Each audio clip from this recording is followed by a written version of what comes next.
নমস্কার বন্ধুরা, আমি টিটু। টিটুস কিচেনে সবাইকে স্বাগত। আশা করি আজকের ভিডিওটা আপনাদের সবার খুব ভালো লাগবে। আজ আমি আপনাদের সাথে বাঙালির খুব প্রিয় একটা রেসিপি শেয়ার করব, রাঙালুর পিঠে।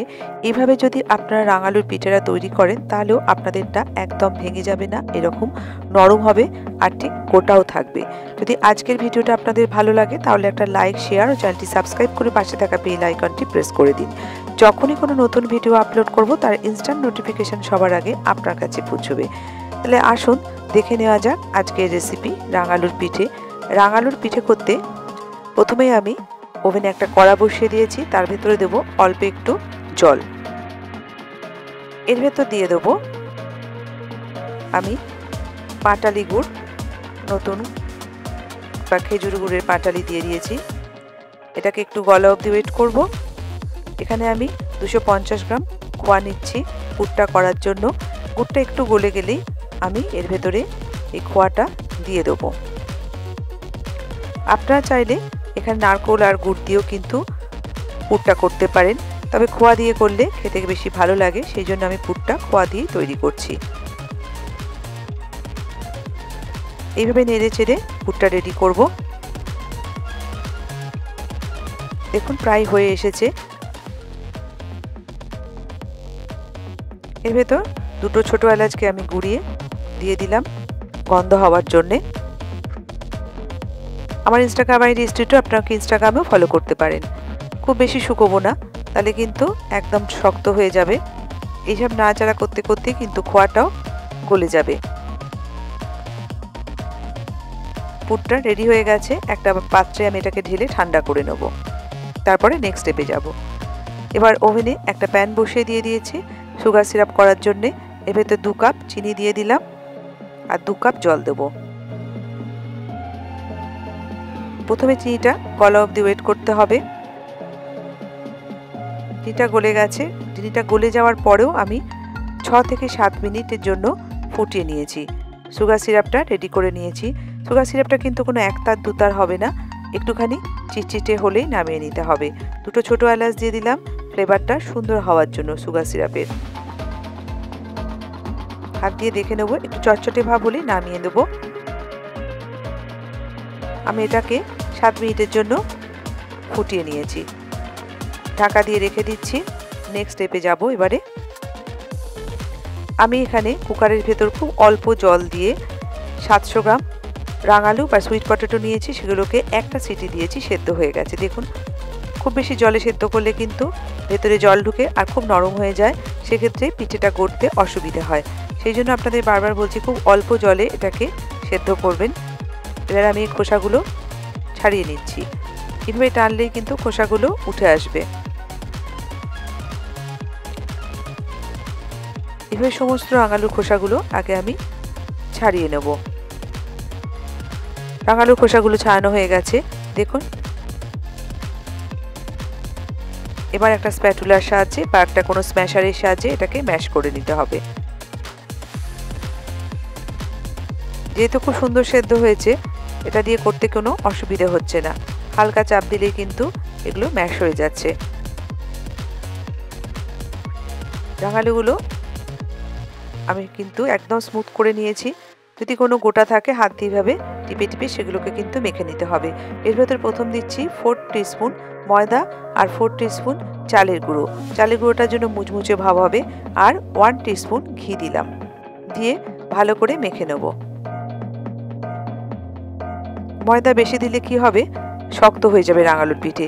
মাখার পরেও যদি দেখা যায় যে পিঠেটা গড়া যাচ্ছে না, সেক্ষেত্রে আর 1 থেকে 2 চামচ ময়দা দেওয়া যেতে পারে, তার বেশি কিন্তু কখনোই নয়।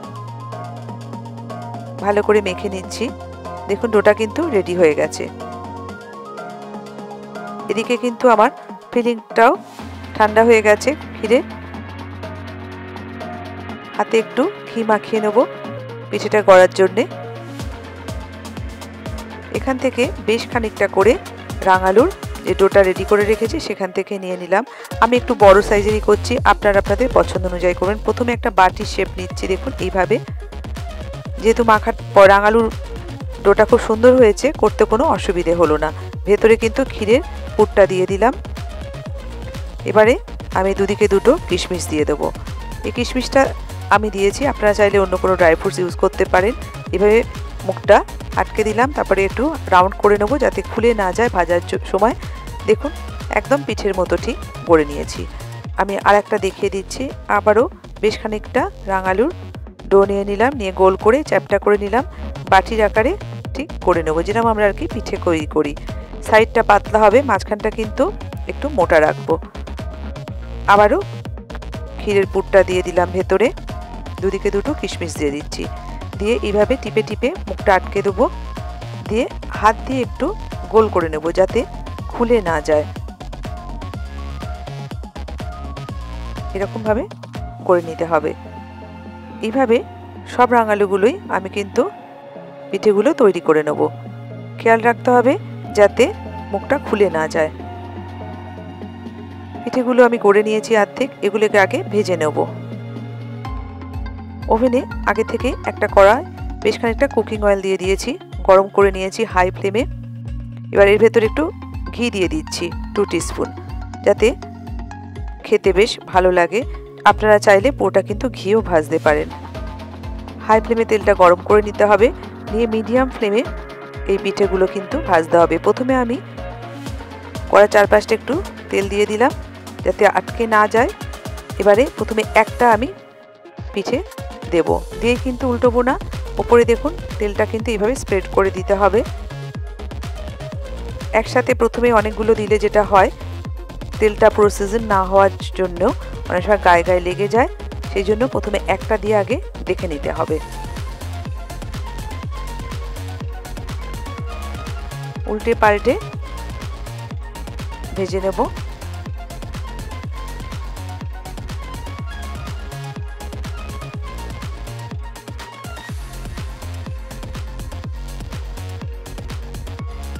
একটু ধৈর্য নিয়ে কাজটা করতে হবে।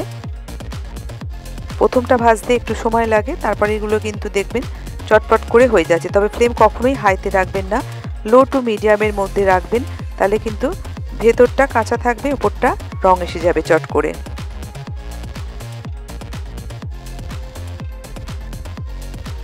এবার এটাকে আমি তুলে নেব।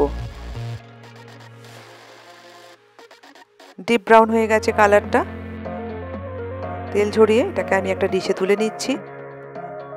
এবার পরে দিয়ে দিলাম আরো দুটো।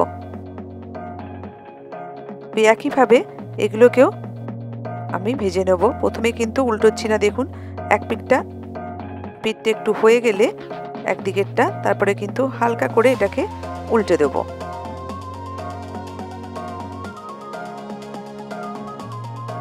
যদি রাঙালুটা ঠিকঠাক সেদ্ধ হয় তাহলে কিন্তু আপনাদের পিঠেটাও ঠিক এই রকম হবে, ভাজার সময় ভেঙে যাবে না, বা রসে দেওয়ার সময় কিন্তু দেখবেন খুলে গেল না, যদি আপনারা ঠিকঠাক করে রাঙালুটা সেদ্ধ করতে পারেন। যেভাবে আমি বললাম ঠিক সেভাবে করবেন। ভাজা হয়ে গেল, এটাকেও কিন্তু আমি তুলে নিচ্ছি।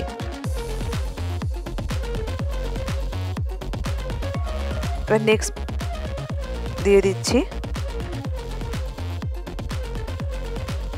এরকমভাবে রাঙালু পিঠেগুলো আমি ভেজে নেব। কড়াই যতটা স্পেস আছে সেই বুঝে কিন্তু রাঙালু পিঠেগুলো দিতে হবে, একসাথে অনেকগুলো কখনোই দেওয়া যাবে না, যেহেতু রাঙালুর পিঠে কিন্তু ভীষণই সফট হয়।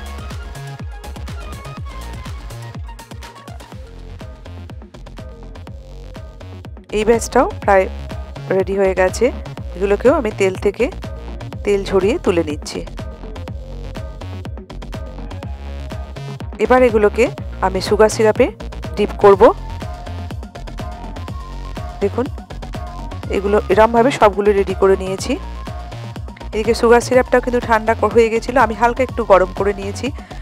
রাঙালুর পিঠেগুলো হবে অল্প গরম, আর সুগার সিরাপটাও কিন্তু মিডিয়াম গরম। খুব বেশি গরমে সুগার সিরাপটা গরম থাকলে কখনোই রাঙালুর পিঠে দেওয়া যাবে না, সেক্ষেত্রে কিন্তু রাঙালুর পিঠেগুলো ভেঙে যাবে, এটা কিন্তু মাথায় রাখতে হবে। আর ভাজার পরে পরেই কখনো সুগার সিরাপে রাঙালুর পিঠেগুলো দেবেন না। এইভাবে উল্টে পাল্টে দিতে হবে যাতে রসটা ঢোকে। রসটা কিন্তু কখনোই গাঢ় করা যাবে না, তাহলে রাঙালুর পিঠের ভেতরে কিন্তু রসটা একদমই ঢুকবে না। এটা 30 মিনিটের জন্য এইভাবে আমি রেখে দেবো। তারপরে আমি এটাকে একটা ডিশে সাজাবো।